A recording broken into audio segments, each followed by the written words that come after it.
Muito bem, pessoal, vamos aqui para mais uma edição do Swish TV Show, seu programa diário sobre a NBA aqui no YouTube. Quem fala com vocês é o Luiz Fernando, muito bom ter você aqui nessa quinta-feira, dia 17 de julho, né? Vamos aqui para mais uma edição de número 251, correto? É isso? É isso, correto. Então, vambora, né, cara? Vambora. Vamos falar sobre a rodada de ontem da Summer League. Summer League aí caminhando para sua reta final, né? Os playoffs aí da Summer League já estão prestes a começar. Então, falar um pouquinho sobre os jogos de ontem. Falar também sobre algumas contratações que foram feitas nessa quarta-feira. Tivemos Bradley Beal indo pro Clippers. Tivemos o Caleb Houston indo para Atlanta, mais uma boa contratação da Atlanta Hawks. Vou comentar sobre essas duas movimentações. Falar sobre o Shai, né, que papou mais alguns prêmios ali no Spice, né, que é como se fosse o Oscar dos esportes americanos, né? O Shai participou do evento, saiu com dois prêmios, falar sobre isso. Tem uma entrevista que o Embiid deu nessa semana, que eu separei aqui pra gente dar uma lida. Foi uma entrevista bem legal que ele deu, uma entrevista aí bem emocionante, e eu acho legal trazer pra vocês. A galera do NBA da Bad traduziu uma parte da entrevista, os principais pontos, né? Eles traduziram. E aí eu vou trazer essa entrevista do Embiid para ler para vocês no final do programa, porque eu acho bem legal trazer um pouco do lado humano dos jogadores, né? Às vezes a gente trata os jogadores da NBA e de todas as outras ligas como se eles fossem avatares de videogame, como se eles fossem personagens de 2K. E na real, mano, os caras são humanos. Eles têm sentimentos, eles têm suas dores e eles são humanos, né? Então, eu acho muito legal quando um jogador mostra esse lado mais humano dele. Eu acho que é legal e por isso, no final do episódio, eu vou trazer essa entrevista do Embiid para ler aqui com vocês. E aí, caso alguém aí que não tenha visto a entrevista na íntegra e tal, acho que é legal para essa pessoa ver o que o Embiid tem para falar, que eu achei realmente uma entrevista bem legal, tá bom? Então, o programa de hoje vai ser isso. Antes só peço para que você deixe seu like, que é muito importante, se inscreva no canal, compartilhe o conteúdo e vambora, né, cara? Bora aqui para a edição de hoje do Swish TV Show. Vamos lá, pessoal. Começando aqui, né, com a rodada de ontem da Summer League. Mais 8 jogos rolaram. E vamos aqui dar uma passadinha por cada um deles. Vamos aqui. Bora. Ó, primeiro jogo, Sacramento Kings e Cleveland Cavaliers. Sacramento venceu por 94-86. Né, uma noite muito boa do Nick Clifford. Nick Clifford tem feito uma Summer League muito sólida. 19 pontos, 7 rebotes, 9 assistências para ele. Né, bem nos arremessos. 8 de 15 no geral, matando 2 bolas de 3. Nick Clifford se mostrando um cara pronto para contribuir, né? Um jogador já muito bem lapidado. Né, um cara pronto para jogar. Muito bom nos dois lados da quadra, uma boa tomada de decisão, sabe, um jogador seguro, né? Um jogador que você olha e sabe que se botar em quadra, ele vai conseguir render, né? Então, uma ótima escolha de Sacramento, e ontem foi o grande nome aí da vitória do Kings. Pelo lado do Cavs, Tyrese Proctor foi disparado, grande destaque, 35 pontos para ele, com 4 bolas de 3, né? Beleza que chutou tudo, né? 4 de 14. Não teve lá uma eficiência tão grande, mas teve um alto volume, carregou o ataque do Cavs. E jogou muito bem o Tyrese Proctor, né? Cara que tem feito uma Summer League meio inconstante, mas é indiscutível que ele tem talento. É um jogador aí que tem um arremesso muito bonito. Um dos grandes destaques de Duke, temporada passada. E um jogador aí que pode, se bem lapidado, virar uma peça bem útil nesse time do Cavs. Muito bom, muito bom. Bom duelo entre ele e o Nick Clifford ontem. E no fim, deu bom para Sacramento. Na sequência, tivemos Minnesota vencendo o Phoenix Suns num jogo apertado, né? Jogo apertado. Minnesota venceu por 89-85. O Rob Dillingham fez um quarto período excelente. Se não me engano, foram acho que 13 pontos do Rob Dillingham ali no quarto período. Clutch demais. Terminou o jogo com 23 pontos, 7 assistências. Excelente atuação do Dillingham. Para alegria, né, do meu mano Nebacetin. Né, para quem não sabe, o Nebacetin, lá do Twitter, um dos maiores torcedores do Wolves que eu conheço. Cara, ele é um dos maiores fãs, se não o maior fã do Rob Dillingham na Terra. Cara, tem um fetiche com o Rob Dillingham que é uma coisa bizarra. E ontem, mano, vendo o Rob Dillingham jogar, eu só pensava, irmão, Nebacetin, em algum momento, em algum lugar, ele está em completo êxtase, porque o Dillingham ontem realmente jogou muito bem. Fez um jogo muito bom. Então, pra alegria aí do Nebacetin, menino Dillingham comandou o Minnesota pra vitória. Grande atuação dele. Leonard Miller também fez um bom jogo, 22 pontos e 11 rebotes. E Minnesota saiu com o resultado. Né? Pelo lado do Phoenix, Boogie Ellis foi o grande destaque, 23 pontos pra ele. O Igodaro também fez um bom jogo, tá? Mas de resto, não tem muito o que falar. O Maluati conseguiu 2 tocos, matou 2 bolas de 3, né? Foi interessante. Rasheer Fleming teve ali seus 16 minutinhos, 7 rebotes para ele, 2 steals, matou uma bolinha de 3 também. Mas tanto ele como o Maluati não tiveram tanto volume de jogo, né? Então, é isso. Vitória de Minnesota, grande atuação do Dillingham, para alegria aí do grande Nebacetin, o carioca Nebacetin, né? Impressionante. Quem não segue o Nebacetin, segue, viu? O moleque é... Ele irrita às vezes? Irrita. Ele é meio irritante, meio chato, mas existe um humor ali no Nebacetin que vale ser apreciado. Toma aí, Nebacetin. Toma essa propaganda gratuita pra você. Toma aí, ó. Não precisou pagar nada, hein? Não precisou pagar nada. Vamos lá. Na sequência, tivemos o Chicago Bulls vencendo o Bucks por 102-96. O moleque Jameer Young, perdão. Foi o grande destaque, uma das grandes atuações individuais dessa Summer League, mano. O moleque veio pra 40 pontos, 7 bolas de 3 em 8 tentadas. Um absurdo o que ele jogou. O Mãozinha fez um ótimo jogo. O Mãozinha teve 27 minutos, titular. E jogou muito bem. Grande impacto nos dois lados da quadra. 15 pontos, 8 rebotes. Matou uma bola de 3. Conseguiu mais algumas belíssimas dunks, né? Mãozinha fazendo uma Summer League extremamente consistente. Duvido muito que ele não consiga um two-way, viu? Vai me surpreender demais se o Mãozinha não sair dessa Summer League com o two-way. Porque ele tá fazendo por merecer. Tá sendo impactante, tá jogando bem.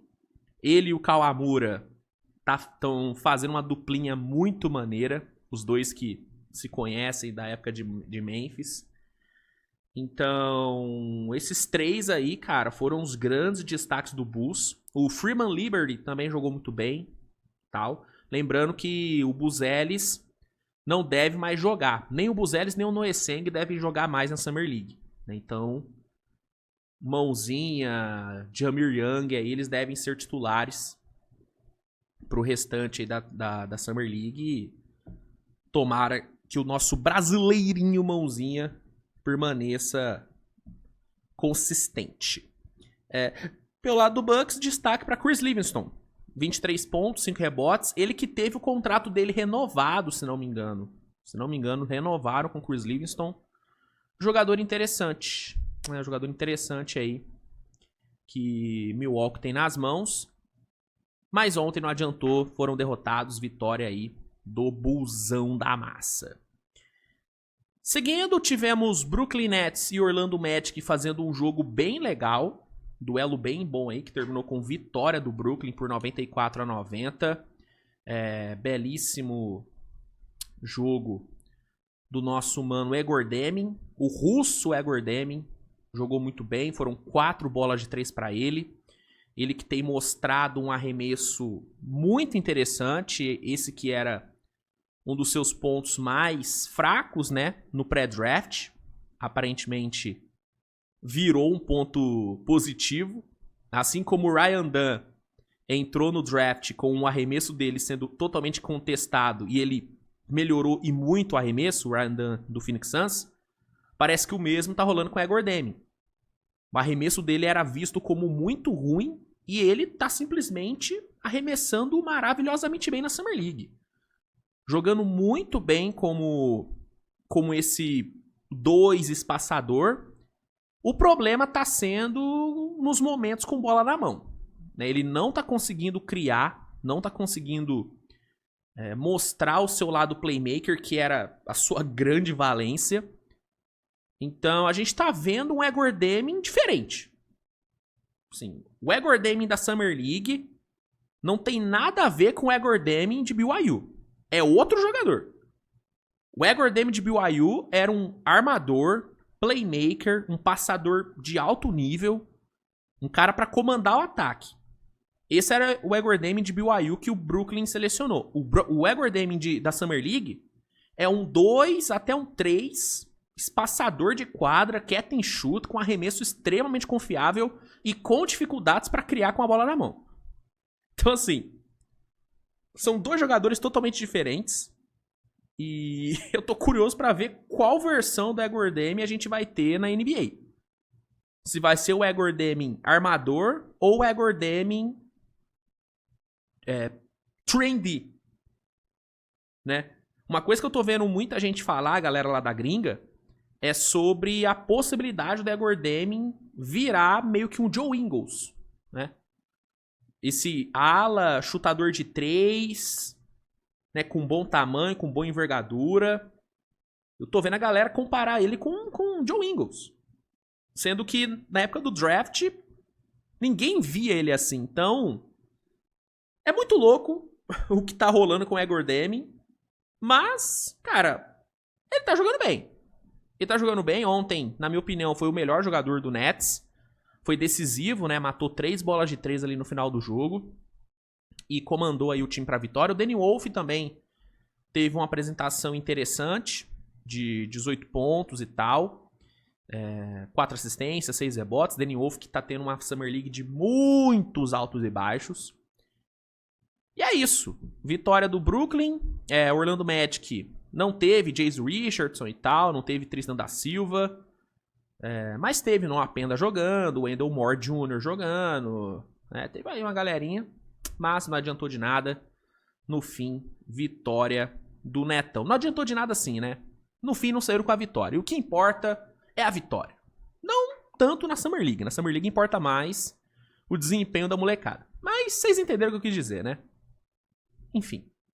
E, cara, olho no Egor Demin, mano. Porque é interessante o que tá acontecendo com ele. Porque ele virou outro jogador, cara. Ele, de fato, virou outro jogador. E eu não me lembro da última vez que eu vi isso acontecendo no draft. Tipo, o moleque chegar sendo um jogador e clicar e virar outro jogador totalmente diferente. E assim, eu não tô falando que é uma mudança boa também, tá? Assim, eu não sei se eu gosto dessa mudança do Egor Demin de sair de um PG playmaker para um 2, para um 3 espaçador. Não sei se eu gosto dessa mudança. Mas é curioso ver essa mudança acontecendo. É curioso. Então, vamos ver. Cara, eu realmente tô bem curioso pra ver como que o Jordi vai usar o Egor Demin, mano. Tô bem curioso. Enfim. Seguindo aqui, tivemos o Philadelphia vencendo o Dallas Mavericks por 90-82. Um jogo meio sem tanto atrativo, né? Porque Edcombe e Cooper Flag não estão mais jogando. Mas teve uma galerinha se destacando, né? Pelo lado do Dallas, o Max Lewis veio para 23 pontos, fez um ótimo jogo. O Miles Kelly jogou muito bem, 21 pontos para ele. E pelo lado do Philadelphia, Johnny Broome, né? Johnny Broome fez um excelente jogo, 22 pontos, 13 rebotes, com 4 bolas de 3. Jogou bem pra caramba. E, no fim, venceu aí o Philadelphia, boa vitória. E é isso, tem muito o que acrescentar aqui não. Aí tivemos o OKC enfrentando o Pelicans. O OKC conseguiu mais uma vitória, 95-81, Thunder invicto até aqui na Summer League. 4 jogos, 4 vitórias. Ontem foi um Thunder sem Ajay Mitchell, sem Topic, mas teve ele, Brooks Banheiser. Né? Brooks Banheiser, que tem cara de bagre, nome de bagre, corre como bagre. Talvez seja de fato bagre, mas ele tem qualidade.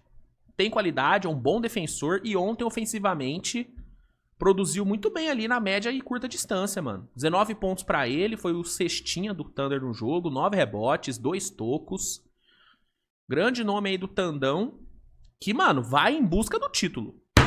Vai em busca do título. Eu quero ganhar tudo esse ano. Ser campeão ano passado me fez mudar minha cabeça de torcedor. Antes eu ficava satisfeito com uma boa campanha na regular e com um playoff ok. Agora não, agora eu quero título. Ah, Luiz, você tá falando de NBA? Sim, mas eu também quero a Copa da NBA, quero ser campeão da D-League, quero ser campeão da Summer League, eu quero tudo. Eu quero título, porra. Então, é bom essa molecada ganhar. É bom essa molecada ganhar. Normalmente eu cago e ando pra Summer League. Cago e ando. Mas agora que o Tandão tá 4-0, chegando na reta final, quero a taça. Quero a taça. Quero a taça, porra. Vamos, Tandão, cara. Vamos pra cima, Tandão. Vamos pra cima, Tandão. Vamos. Cadeira, né? Quem vê até acha, né, que eu tô perdendo meu sono pela Summer League. Pouquinho, admito. Pouquinho. Se ganhar, eu vou comemorar. Não vou mentir. Se ganhar, eu vou comemorar, gente. Eu vou comemorar a Summer League. Não tem como. Você tem que valorizar os títulos. Tem que valorizar, mesmo que seja a Summer League. Tem que valorizar. Enfim. Pelo lado do Pelicans, que não teve o Derek Queen. Derek Queen não jogou. Acho que ele nem deve mais jogar. O Jeremiah Fears foi o destaque. Né? Jeremiah assumiu o controle do time, jogou 30 minutos e, mano, 22 pontos, 6 assistências, 6 rebotes. Uma bela atuação do Jeremiah. De longe, a melhor atuação dele na Summer League até aqui. Jogou muito bem. E foi aí o destaque. O Trey Alexander também foi muito bem, com 5 bolas de 3 convertidas. Mas no fim, venceu o gigante. O gigantesco venceu. E fechando a rodada de ontem, tivemos o Wizards sendo derrotado pelo Utah Jazz por 86-76. Vitória dominante do Jazz, que não teve Walter Clayton, que não teve Ace Bailey, que não teve Filipowski, mas teve Cody Williams, teve Isaiah Collier, né? E aí, com esses dois aí liderando o time, o Jazz venceu o Washington Wizards, que não teve nenhum dos seus principais jogadores. Né? O A.J. Johnson foi o único ali dos principais que jogou. Jogou muito bem, mas não foi suficiente para evitar a derrota do Wizards, tá bom? Então, sobre a rodada de ontem da Summer League, era isso, tá? Vamos agora passar pelas notícias do dia. Bastante coisa aqui pra gente comentar. Vou começar com as 2 contratações que foram feitas ontem, tá? Deixa eu só ver aqui. Cadê? Tá, não. Achei que era uma notícia importante, não é nada. Ó, vamos lá. Vamos começar aqui com as 2 contratações que foram fechadas ontem, começando com a principal, né? que foi o Bradley Beal assinando com o Clippers. Ontem o Charania soltou a notícia que pôs fim numa das principais novelas aí da off-season. O Bradley Beal confirmou seu buyout com o Phoenix Suns. Ele vai abrir mão de um pouco mais de 13 milhões de dólares, quase 14. Ele abriu mão dessa grana, vai receber o restante em suaves parcelas de 19,8 milhões pelos próximos 5 anos. O Phoenix vai parcelar cerca de, acho que é 96 milhões, né? 96,9. O Phoenix vai parcelar 96,9 milhões aí pelos próximos 5 anos.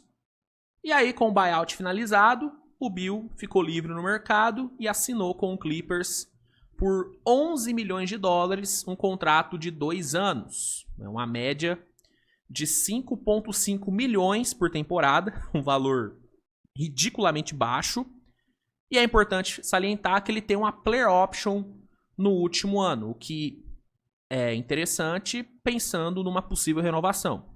Claramente o Beal topou esse contrato baixo para ele tentar se valorizar nessa temporada e garantir um contrato maior para 26, 27. Então, essa foi a negociação feita ontem, uma negociação que eu achei maravilhosa para o Clippers. Uma coisa é você ter um Bradley Beal no seu time ganhando 50 milha, que era o que ele ganhava até mais do que isso, lá no Phoenix. Outra coisa é ele ganhando menos de 6 milhões. Tipo, o Bradley Beal ganhando 5,5 milhões no ano, mano, é um golaço absurdo, é um steal absurdo. Porque mesmo num Phoenix Suns bagunçado, mal treinado, sem perspectiva, jogando desmotivado, jogando sacanagem até. Dá pra falar que o Bradley Beal jogou de sacanagem na temporada passada. E sendo terceira opção no time, cara, ele meteu 17 pontos de média, mano. Com uma ótima eficiência. Então, mano, você pode falar muita coisa do Bradley Beal, que ele não foi profissional com o Phoenix, que ele não se dedicou, você pode falar tudo isso. Mas falar que ele jogou mal, ele não jogou mal. Ele não é ruim. Ele não é ruim. Ele jogou tudo que era esperado? Ele jogou um basquete de um cara que ganha 50 milhões por ano? Não. Mas ele jogou um bom basquete. Um bom basquete. Um basquete de um cara que ganha 20 milhões, por exemplo. Se o Beal jogasse a mesma coisa que ele jogou temporada passada, ganhando 20 milhões, nenhum torcedor do Suns ia estar reclamando. O problema é o contrato dele. Contrato esse que o Clippers não vai ter que lidar. O Clippers vai lidar com o Bradley Beal ganhando 5,5 milhões. Então, mesmo que ele entregue o mesmo que ele entregou temporada passada, 17 pontos de média, mano, já vai ser um investimento muito bem feito. Porque é um Bradley Beal ganhando 5,5 milhões. Então, mano, é um puta golaço por parte do Clippers. Eu gosto demais do encaixe dele com o Harden. Uma coisa que faltou muito naquele time do Suns era um playmaker de origem. Era um PG de origem. Coisa que o Harden é. O Harden não começou a carreira como PG, mas ele se transformou num dos melhores PGs da liga. Temporada passada mesmo, cara, foi uma temporada incrível do Harden. Na minha opinião, o Harden praticou temporada passada o melhor basquete dele pós saída de Houston.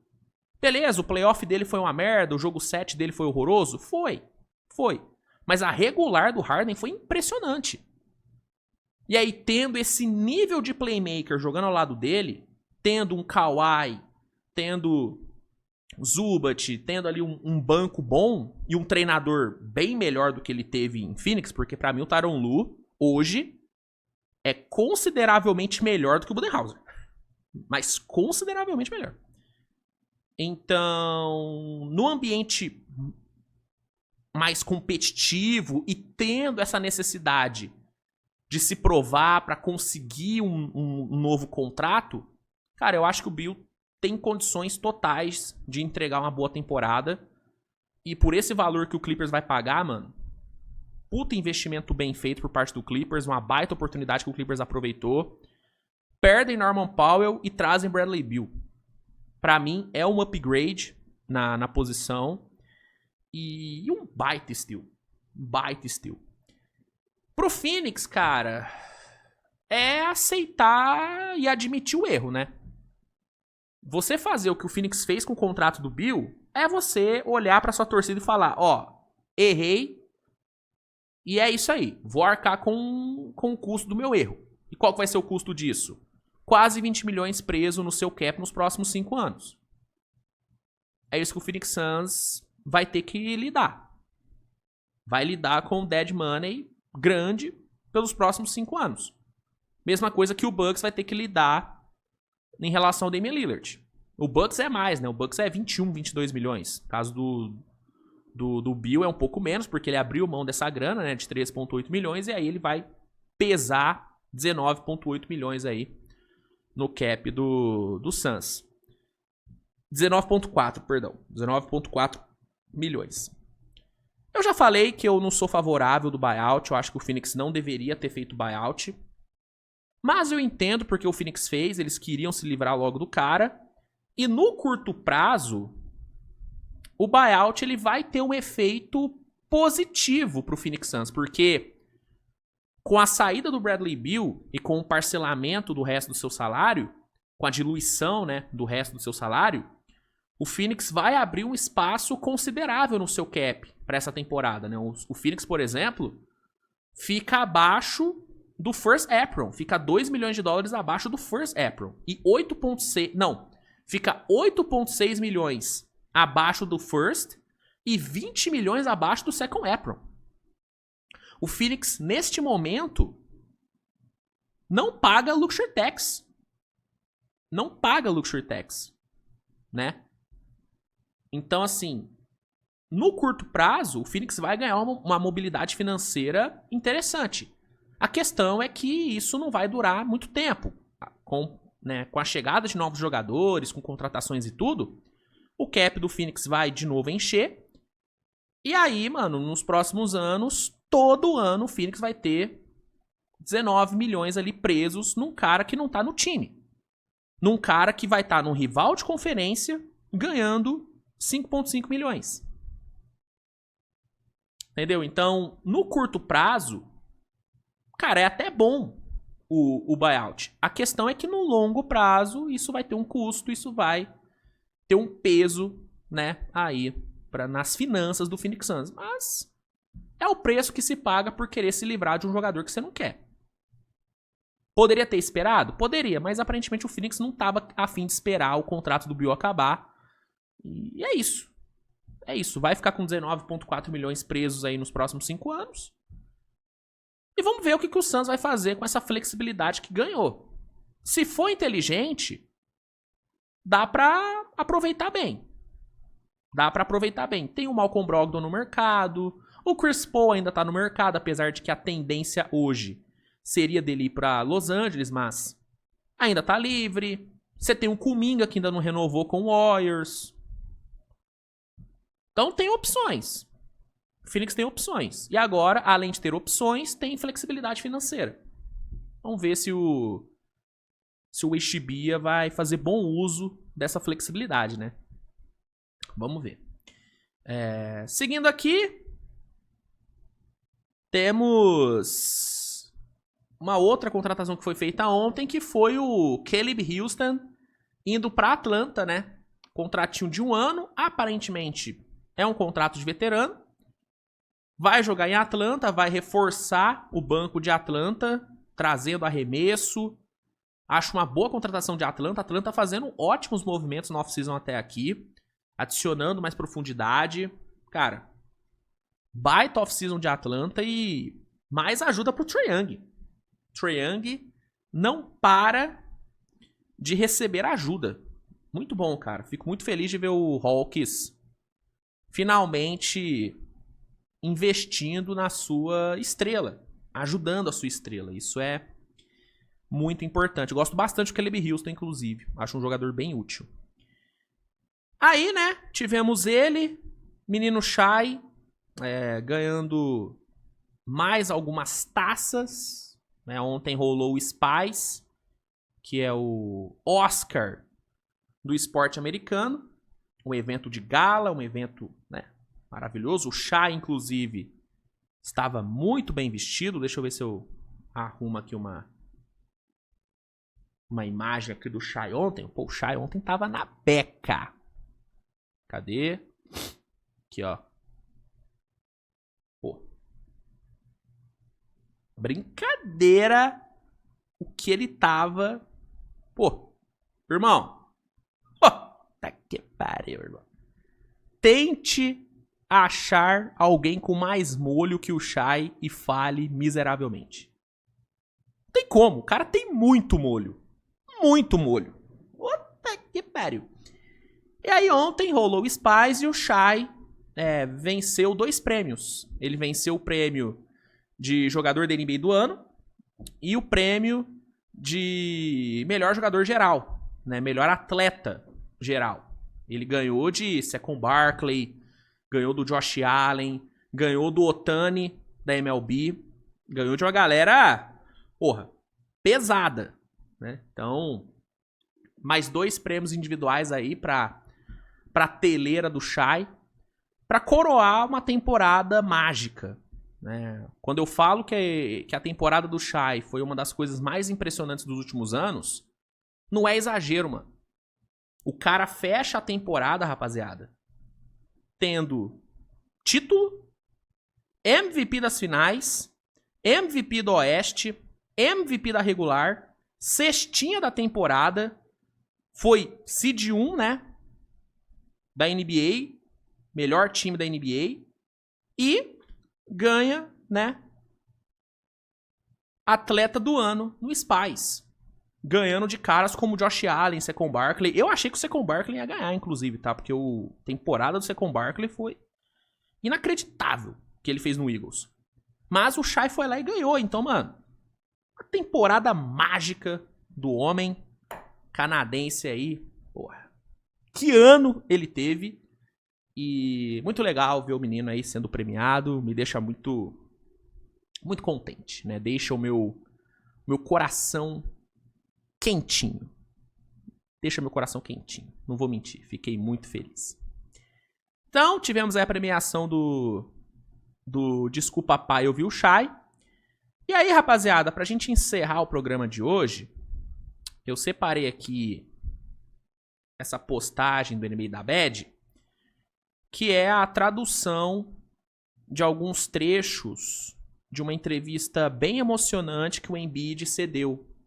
O Embiid cedeu uma entrevista nessa semana, onde ele, cara, abriu seu coração. Aqui eles até falam, né? Resumo da entrevista em que Joel Embiid abriu o coração sobre a vida e sua carreira. Entrevista muito bonita. E aí o NBA da Bad traduziu os principais trechos. E aí eu vou ler esses trechos aqui pra vocês, porque é igual eu falei no começo do programa. Às vezes, a gente que acompanha NBA e tal, a gente enxerga os jogadores como realmente personagens de videogame. A gente acha que os caras são robôs. E a gente esquece que os caras são humanos. Que os caras têm sentimentos também. Que os caras sofrem. Né? E eu acho muito legal quando um jogador deixa esse lado humano dele transparecer. Ainda mais quando é um cara que sofre tanto hate como é o caso do Embiid. Poucos jogadores nos últimos 10 anos sofreram tanto hate como o Embiid, mano. Falando no cenário de NBA.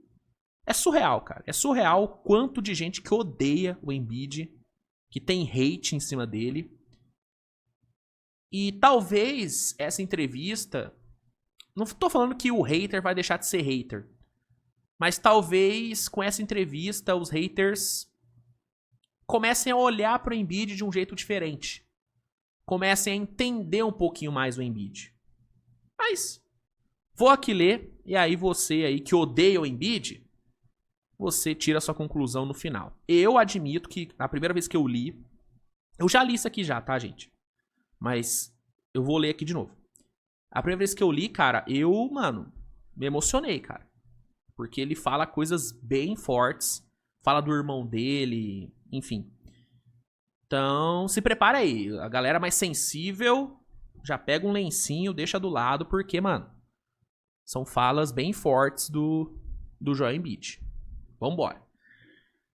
Ai, ai. Resumo da entrevista em que Joel Embiid abriu o coração sobre a vida e sua carreira. Abre aspas. Eu me importo sobre como vou ser lembrado no basquete, mas não com o que pensam de mim como pessoa. Como ser humano, você não pode falar um A de mim. Nunca tive muitos amigos, e mesmo com quem sou próximo, não me aprofundo demais nas conversas. Minha família sempre foi quieta. Meu pai, minha mãe. Desde pequeno, nunca tive liberdade para me abrir. Eu sei que me amam, mas não é o amor do tipo, vem cá, me dá um abraço. Isso eu nunca tive. A forma como me criaram é um dos principais motivos de eu estar aqui, mas não vou criar meus filhos da mesma maneira. Então aqui a gente já vê um pouco da personalidade do Embiid, do porquê dele ser esse cara que de fato ele parece ser um cara mais introspectivo, né, um cara mais fechado, né? Isso vem da criação dele, parece que os pais dele eram assim e isso acabou passando pra ele. E eu acho legal quando ele fala que a forma como os meus pais me criaram é um dos motivos de eu estar aqui. Mas eu não vou criar meus filhos da mesma maneira. Então isso mostra que o Embiid, ele quer ser um pai diferente. Ele quer ser um pai mais amoroso. Eu acho isso bonito, cara. Eu acho muito bonito quando o filho aprende, né, o bom com seus pais, mas sabe, né, sabe separar as partes boas e as partes ruins dos pais. Porque não tem como. Os pais não são perfeitos, gente. Os meus pais, os seus pais, eles têm defeitos. Eles têm defeitos. Falando um pouquinho sobre os meus pais, por exemplo, cara, assim, eu amo meus pais, eu sei que eles me amam, a gente tem um carinho enorme pelo outro, a gente ri, se diverte. Mas os meus pais, eles são meio fechados também. Tipo, meu pai não é o cara que te abraça, que me abraça toda hora, que fala que me ama toda hora. Não é. E assim, não precisa. Eu sei que ele me ama. Mas ele não é um cara que deixa... que fala, entende? Minha mãe também. E aí, pô, eu amo eles. Mas quando eu tiver um filho, cara, eu sei que eu vou ser diferente. Eu vou toda hora falar que eu amo meu filho. Porque eu sou assim. Eu sou um cara mais emotivo. Mais emocional. Entende? Então eu me identifico bastante com essa história do Embiid com os pais dele. Porque os meus pais são meio assim também. Então, já é um ponto que bate em mim. Porque eu me identifico bastante mesmo com isso. E talvez você também se identifique. Mas, enfim. Relação com a imprensa. Um tópico importante, né? Embiid é alvo constante da imprensa. E a matéria relembrou o episódio em que ele empurrou um colunista que usou o falecido irmão do Embiid e até seu filho Arthur para atingir o jogador. Arthur que é filho de uma brasileira, né? Então, o menino tem sangue tupiniquim nas veias. A NBA suspendeu o Joel por 3 partidas. Vocês devem se lembrar desse caso. Eu até comentei sobre esse caso aqui no canal na época. Lembro que... eu lembro que eu falei, né? Eu me lembro das minhas falas. Eu falei, cara, o Embiid errou em ter empurrado o cara. Mas o cara também não deveria ter falado do irmão do Embiid. Então, tipo assim... dá pra você condenar o que o Embiid fez, de empurrar um cara, de ir pra violência, mas você tem que entender o que aconteceu também. Você tem que entender o motivo que fez o Embiid empurrar o cara. Tipo assim, o discurso pra mídia tem que ser, cara, não haja com violência, né, não seja violento, mas existe o discurso e existe a carne, o ser humano. Você ouvir o que o Embiid ouviu, e daqui a pouco eu vou falar aqui, né? Vou ler aqui o que o Embiid falou. Você ouviu o que o Embiid ouviu e ficar quieto é difícil. É difícil. Quando uma pessoa toca num ponto sensível em você,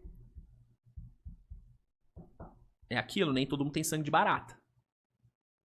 E o Embiid é ser humano. Então, repito o que eu falei na época. Ele deveria ter se controlado, deveria não ter agredido o cara? Sim. Mas ninguém tem sangue de barata também. O cara também não deveria ter falado do irmão dele. Vambora, vamos seguir.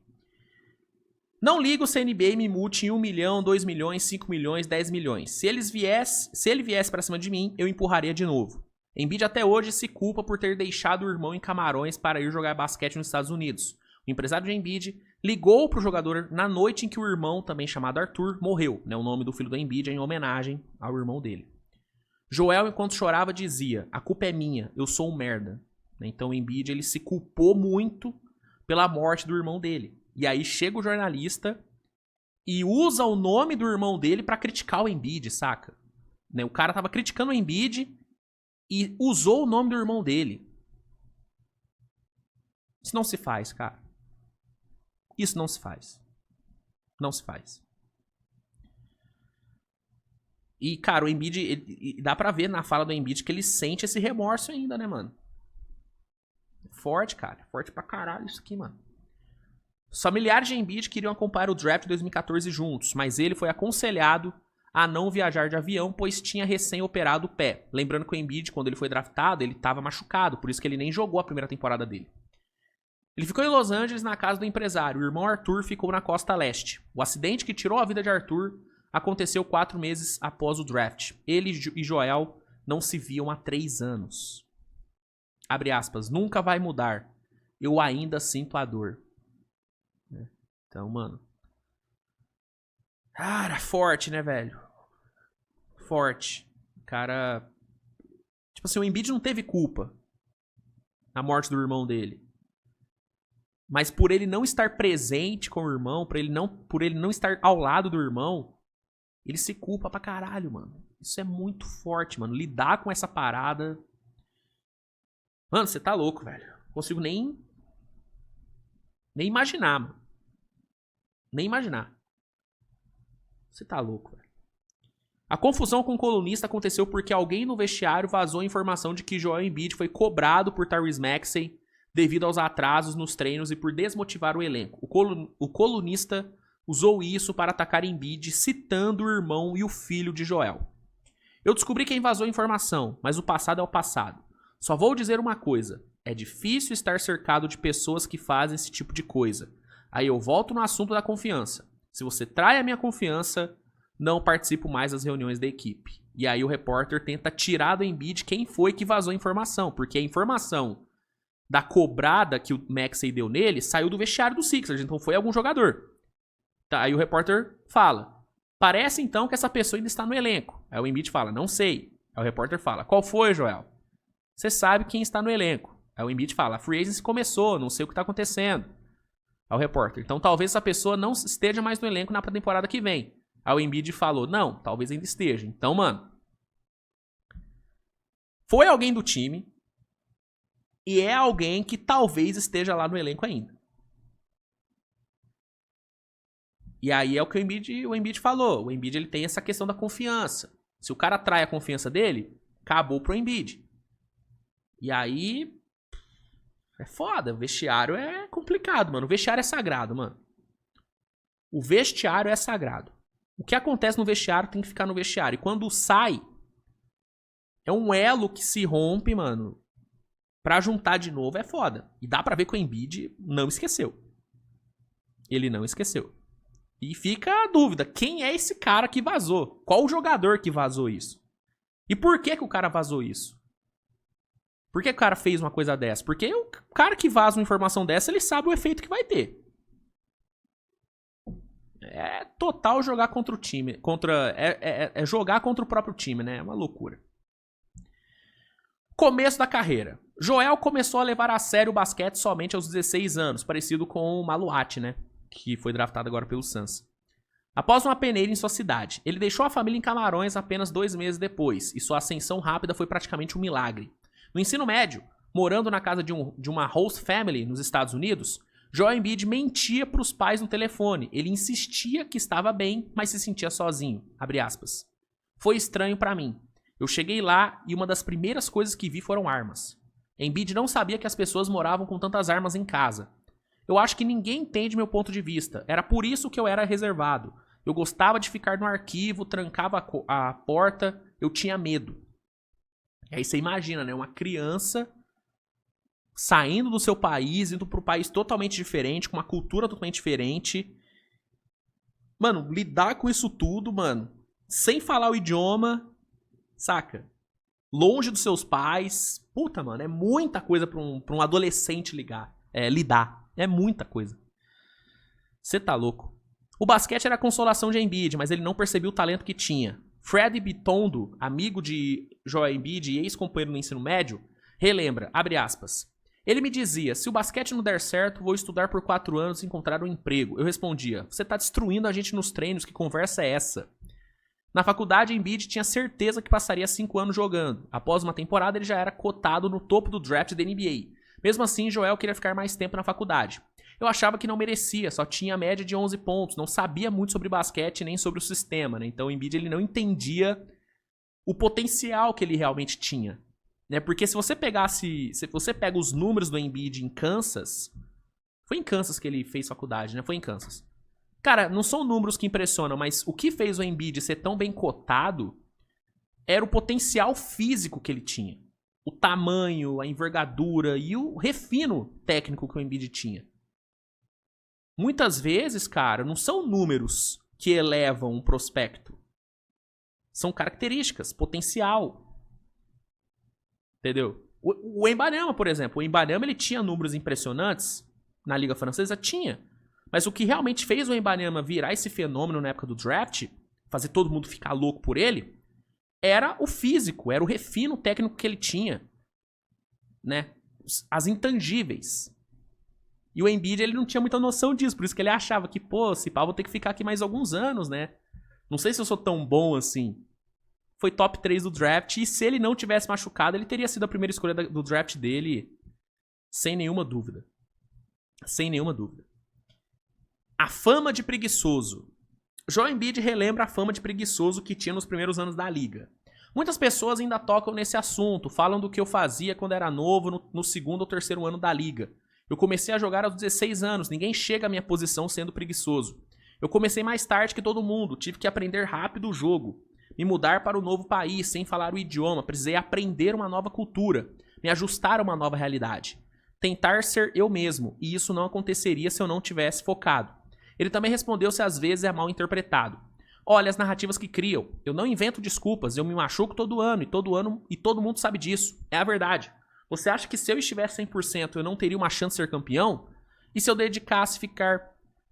decidisse ficar de boa na temporada regular, ter média de 25 pontos ou 20 pontos? Aí nos playoffs eu marco 30 pontos, aí eu seria um grande jogador? Eu iria de 23 para 30 pontos, um cara que cresce nos playoffs. Meu Deus, Joel Jordan, tanto faz. Há 2 anos, a gente enfrentou o Brooklyn. É um exemplo perfeito. Marcação dupla em mim o tempo inteiro. Eu passava a bola, acertávamos arremessos e vencemos. Mas adivinha só, fez meus números caírem. Se essa é a narrativa, tudo bem. Eu sei pelo que estou passando e sei qual é a situação. Ninguém tem meu corpo para entender pelo que estou passando.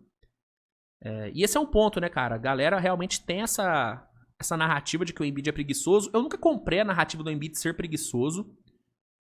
Mas a questão é que o Embiid ele tem uma dificuldade de ficar saudável que é absurda, mas até que ponto ele pode controlar isso, né? É foda, cara. É foda, o Embiid não é o caso de um cara ser baladeiro, o cara não se cuidar e por isso ele machuca muito. Não, o Embiid ele se cuida. Você não vê o Embiid em polêmica de balada, de festa, você não vê isso. É que, mano, um cara do tamanho do Embiid, com o peso que ele tem, e nem é peso de gordo, é peso de músculo. O Embiid ele é muito forte. E pelos movimentos que ele faz em quadra, pelo desgaste que isso gera nos joelhos, mano, é foda. Uma hora estoura. E infelizmente pro Embiid, todo ano rola uma lesão. E no último ano ele quase nem jogou. Então, é aquilo. Disponibilidade é uma qualidade. E é uma qualidade que infelizmente o Embiid não tem. E os fatores que levam a ele não ter essa disponibilidade estão fora do controle dele. É foda, é muito injusto, mano. É muito injusto chamar o Embiid de preguiçoso e achar que ele não se dedica o suficiente. Cara, dedicação nunca faltou pro Embiid, mano. O problema é ele dá muito azar, mano. Ele dá muito azar de ficar machucado tanto. É foda, cara. É foda. O Embiid 100%, igual ele falou aqui, ó. O Embiid 100%, cara, ele tem totais condições de levar um time ao título. Porque o Embiid é bom pra caralho. Ele é absurdamente dominante. Absurdamente dominante. O foda é que ele não consegue ficar saudável, mano. Foda. Embiid também falou sobre os prêmios individuais. Se você tem a chance de ser MVP, não importa quem você seja, você vai atrás. Eu nunca achei que estaria nessa posição para começo de conversa. Em segundo lugar, eu achava que seria um ótimo defensor. Nunca pensei que seria tão bom no ataque, né? Tanto que o Embiid já falou algumas vezes que um dos prêmios que ele mais queria ganhar na NBA era o prêmio de DPOY, né? Falam que eu me esforço mais na temporada regular do que nos playoffs. Não faz sentido. Minha média de minutos nos playoffs aumenta e você se esforça mais. É mais pressão no ataque e na defesa. Isso aqui é um ponto, hein? Não é que o Embiid ele dá a vida na regular e não joga nada no playoff. Não é isso. É que no playoff ele tá sempre machucado. Talvez se ele diminuísse o ritmo na regular e tal, pudesse ajudar pra ele chegar no playoff mais inteiro? Sim. Mas não é como se... chega no playoff e o Embiid joga de sacanagem. Não, ele sempre joga machucado no playoff. Qual foi o playoff que o Embiid jogou 100% saudável? Não teve, mano. Não teve. O mais emblemático, acho que ele até vai falar sobre isso aqui. O mais emblemático foi aquele lá contra o Knicks, talvez. Acho que foi contra o Knicks. Que, mano, ele jogou todo fudido do joelho e com paralisia facial. Mano, você tá louco. E mesmo assim jogou muito bem aquele playoff. Sofrendo com a marcação dupla, Mitchell Robinson em cima dele o jogo inteiro, a Chui em cima dele o jogo inteiro. E ele lá, mano, lutando. Pô, mano. Eu falo, cara, esforço não falta pro Embiid. Não falta. Não falta.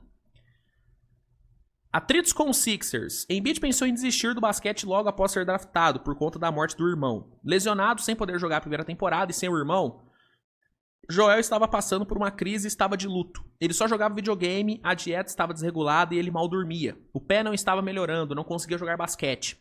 Um amigo disse que ele estava se segurando por um fio.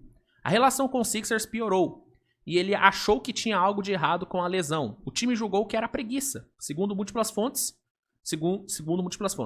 Frustrado, ele parou de ir na fisioterapia e de se comunicar com os dirigentes. A diretoria, sem saber o que fazer, aplicou diversas multas. Um ano após o draft, um médico finalmente mostrou a realidade. A lesão de Embiid não estava curando. A cirurgia do ano anterior não deu certo. As dores de Joel eram reais e ele não estava inventando desculpas. Membros da diretoria, da comissão técnica e do departamento médico queriam que ele jogasse machucado para mostrar que fizeram a escolha certa no draft, o que é um absurdo. Eles só queriam estar certos, não fazia diferença se a carreira do Embiid durasse 18 meses ou 18 anos. Tudo isso moldou quem Embiid é hoje. Alguém que não é capaz de confiar em muitas pessoas e que valoriza muito a lealdade. Dedicação ao extremo. Em 2015, para a segunda cirurgia, diversos profissionais se uniram. A fisioterapeuta Kim Casper sabia que não era preguiça, era medo. Ele não confiava no próprio corpo, não confiava nos conselhos que passavam e duvidava das intenções de quem dava os conselhos. Aquilo, né? Pô, os caras queriam que eu jogasse machucado. Eles estavam pouco se fudendo pra mim. Não vou confiar nesses caras nunca mais. Né? É aquilo. Confiança. O Embiid perde a confiança muito fácil nas pessoas. Uma pessoa do círculo de Joel Embiid comentou: ele estar na NBA e ter sido MVP é um milagre. Vários técnicos e diretores achavam que ele nunca mais pisaria na quadra. Nick Nurse, ex-técnico do Sixers, conta. Ex-técnico? Não é ex-técnico. Ele ainda é técnico. No Nick Nurse. As pessoas esquecem que a lesão dele contra o Warriors em 2004 foi grave. E no momento que ele jogava o melhor basquete da carreira. Talvez esse aqui, talvez tenha errado na tradução. Talvez seja o Brown. Esqueci o nome do cara. Brett Brown. Acho que era o Brett Brown. Tá falando aqui. Acho que não era o Nick Nurse. Enfim. Sixers estava 26-7 com ele em quadra na temporada. Ele voltou um mês depois no sacrifício para tentar classificar o time aos playoffs. Philadelphia venceu 8 partidas seguidas e avançou no play-in. Foi naquela temporada, né? Onde rolou a última lesão seriaça mesmo do Embiid, que foi quando caíram em cima do joelho dele, né? Não foi? Cara, o Embiid tava jogando pra caralho naquela temporada. Aquela temporada ele era unânime o favorito pra MVP, né? E aí no fim ganhou o Jokic, né? A disputa ficou entre Jokic e Shai. Mas, cara, o Embiid, ele era unânime o favorito pro MVP naquela temporada. Mas aí veio a lesão e fudeu ele, né, mano? O que aconteceu em seguida, muitos já sabem. O Embiid visivelmente... isso aqui é o que eu falei da paralisia facial. O Embiid visivelmente com paralisia facial nos playoffs. No jogo 2 da primeira rodada, ele chegou a dar entrevista com a cabeça abaixada para não mostrar a paralisia. Cara, bizarro. O Embiid estava todo chumbado naquele playoff. Mano, é foda falar que você tava com dó de alguém, mas... Mano, foi duro ver o Embiid naquele playoff, mano. Ele tava muito fodido. Você tá maluco. Você tá maluco. Nicolas Batum, ex-companheiro de equipe, relembra. Eu vi o joelho. Não sei como ele conseguia andar. Poucas pessoas sabiam a gravidade da lesão. Afinal de contas, quando o Embiid está passando por uma crise, ele se fecha. Naquele momento, a indecisão tomava conta de Joel Embiid. Ele estava preocupado com sua saúde em longo prazo, cheio de dor, mas estava desesperado para jogar e tinha medo de desapontar o time e os torcedores. Ele não queria contar para ninguém a situação real do joelho. Antes do jogo 3 dos playoffs, uma das médicas mandou uma mensagem para Joel. Será que dá pra você sentir um pouco de compaixão por si mesmo? Você merece, tudo bem perder. Mas você não pode servir vergonha. Você lutou e com muita coragem. Joel Embiid não respondeu a mensagem. Naquela noite, ele marcou 50 pontos. Bizarro, bizarro. Todo fudido meteu 50 pontos. Como todo, não foi suficiente. O Sixers perdeu a série em 6 jogos. Com Embiid tendo médias de 33 pontos, 11 rebotes e 6 assistências. Joel Embiid relembra. Nessas situações, eu queria que alguém lá de cima, na diretoria, me dissesse: não pode continuar assim, você não vai jogar. Mas se correr, o bicho pega, se ficar, o bicho come. Não ligo pra quem me chama de fraco. Eu ligo pro time e pros meus companheiros.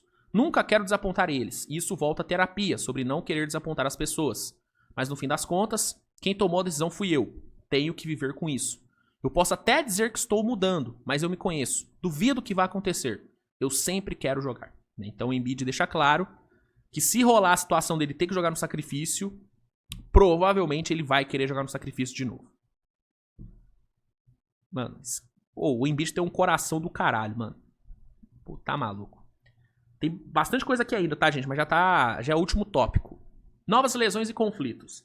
As lesões da temporada passada, mais uma vez, geraram um impasse entre Joel Embiid e a diretoria. Em fevereiro de 2025, ele disse que não dava mais e teria que operar o joelho mais uma vez, o que surpreendeu os Sixers. Foi um pedido de ajuda, parece que ninguém reconhece o que está acontecendo. Joel Embiid também relembrou a saída de James Harden. Eu sempre prometi a mim mesmo, nunca serei responsável por alguém perder o emprego, por alguém ser trocado, por alguém ser demitido. Não me pergunte quem devemos contratar ou trocar. Ninguém sabe disso, mas nem o James Harden fala mais comigo. Esse é o lado que não gosto de ser o cara. Eu fico no meio dessas situações. Ele deve achar que eu tive alguma influência na troca. Eu fui o cestinha. E ele liderou a NBA em assistências. Nosso pick and roll era imparável. Dói quando você sente que não fez nada de errado. Quando você acha que tem uma relação dessa com alguém, você perde muito. E, cara, me surpreende até saber que o Harden não fala mais com o Embiid, porque na época que o Harden saiu, mano, eu não vi ninguém falando que o Embiid tinha influência na saída do Harden. Tipo, quem teve influência na saída do Harden foi o Daryl Morey, que descumpriu com a palavra dele com o Harden. Tipo, ninguém sabia dessa treta do Harden com o Embiid, que o Harden tinha mágoa do Embiid.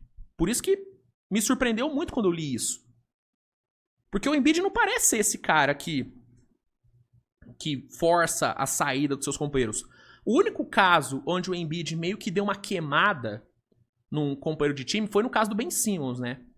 Que o Embiid e o próprio Doc Rivers meio que expuseram, né, o Simmons depois da eliminação pro Hawks.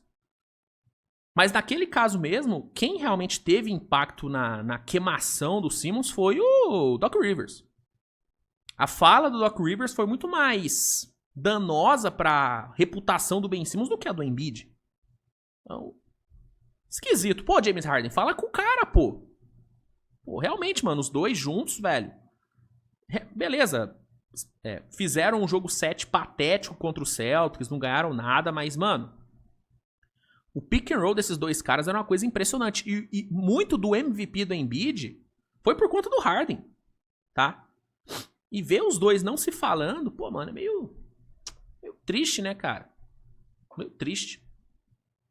Bom, Joel Embiid termina a entrevista contando que sua recuperação será um pouco diferente dessa vez. Ninguém vai acelerar o processo, não existe prazo.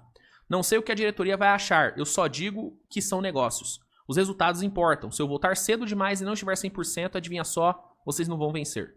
Ele admite que não estava assistindo os playoffs de 2025 até mandar uma mensagem para Haliburton nas finais de conferência. Ele acabou vendo a partida que classificou o Pacers para as finais. Embiid também não assistiu o duelo contra o Thunder, que o Thunder foi campeão. Sempre importante lembrar. Pra quebrar o clima, né? O clima tá tenso, né, da entrevista, é bom pra dar uma quebrada, né? Bom pra dar uma quebrada. Esse é do jogo 7, que o Tandão ganhou. Joel conta que até chorou quando viu a lesão de Haliburton e desligou a TV imediatamente. Quando eu era novo, eu não me cuidava o suficiente. Não sei se isso influenciou algumas das lesões que sofri. Mas como você impede alguém de te dar uma cotovelada no rosto? De alguém cair em cima do seu joelho? Não importa o meu preparo nesses casos. Se eu não tivesse preparo, se eu não desse tudo de mim, eu não teria começado a jogar aos 16 anos e chegado a esse nível. É impossível. E aí, a imagem aqui do Embiid com um pequeno Arthur, com a sua esposa, né? Cara, baita entrevista, né, mano? Baita entrevista, relatos muito fortes do Embiid. E é o que eu falo, mano. Os caras são humanos. Os caras são humanos, os caras têm suas dores, os caras têm suas angústias. E é muito foda, né? Você vê muita gente falando merda do Embiid sem saber muito bem dele, né? Julgando ele sem saber da sua trajetória. Isso é algo que nós também fazemos, né? Então acho legal trazer essa entrevista, trazer essa fala do Embiid pra realmente humanizar o cara. Porque é importante a gente humanizar os jogadores, a gente entender que os jogadores são seres humanos. Que às vezes, velho, eles erram em quadra, eles tomam atitudes erradas, mas, mano, os caras são humanos, velho. Esse é o ponto. Os caras... são bilionários, sim, mas ainda são humanos.